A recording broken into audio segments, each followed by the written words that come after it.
Hi lovely ladies and gentlemen, this is another video from Shanilu Rhea with Origami Owl. I've been getting this a lot from my new team members on whether or not they should carry inventory, and I always say get what it is that you can, which is always the biggest kit, but also if you can or are able to get inventory. From my experience, I make decent money from carrying inventory, and they don't want to really push inventory because they want this to be as simple as possible and direct ship as possible. So you may have already seen my video on about the direct shipping, and it's really cool that it's going to be only $5. But if someone can take their locket home that night, even better. Because the sooner they get to wear it, the sooner they get to tell their friends, the sooner that you get feature orders and feature parties off of it. So here is my table of my inventory, and a lot of it is here, and I believe I have like 21 trays, and so you'll see all the charms in there, and then I have a bunch of chains right there, and then I have these, and I have charms and lockets put together, 100 or a couple hundred of plates all in here. If money is not an issue, what can I do? Like, what should I have on my table? And I say, if money is not an issue, definitely have one of each on your table. 2 if you can. If it is something that you need to work into, I also let them know that don't feel bad if you can't carry inventory. This business is definitely just as good with or without inventory, and there are best practices to everything, but there's also the flexibility to run this business the way that you want.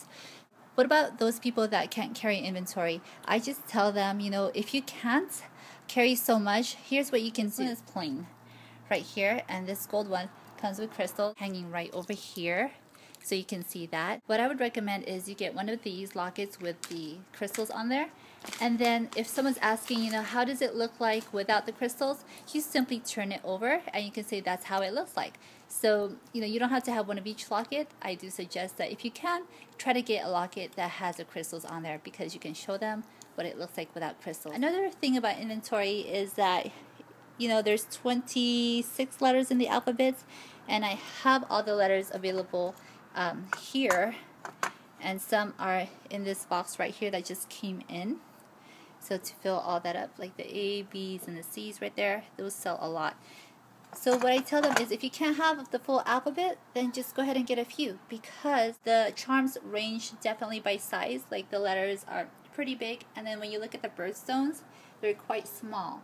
So if you are able to have just a few of those, they can kind of get an idea of how many charms can fit in a locket. To 7, it fits up to 12, really depending on the charms that you have. Like, for example, that charm right there is 2012, and then that's like the Just Married charm. So they vary in size, so it does kind of vary how many you can fit in there. I like to show the chains. You don't have to have all 3 of the finishes of the chains. If you could just have one of the lengths on there. Like, this one is a 32-inch one, and then just choose one of those to show, because the gold and the silver the exact same length.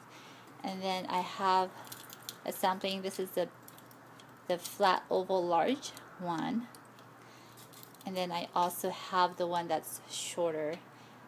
See that? So you have this chain, and then you have that length of a chain right there.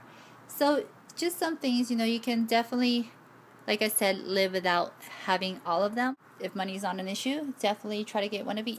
Also, because the plates have 3 sizes, you may want to carry one of each as well. So you don't have to have the same or all 3 different finishes. If you can just have the sizes on there so they can play with that, then you're pretty much set for the plates. Like, for example, that love one right there that's upside down, that's a small one. And then this one right here is a medium one. And then this gold one right here is a large. So just so they have an idea of what the sizing goes for as far as the plates. Because you kind of want people to play as much as possible, because the more they see, especially if this is the first time that they've seen Origami Owl, they kind of want to see him play. And of course, people will still buy, but like I said, people tend to buy more when they see it in front of their face. And able to take it home. 3 ways to make money with Origami Owl is through your website, so you can just direct people to your website. Another way is through catalog parties, and definitely the other way is the home parties, where they can come by, take a look at everything, and order from there.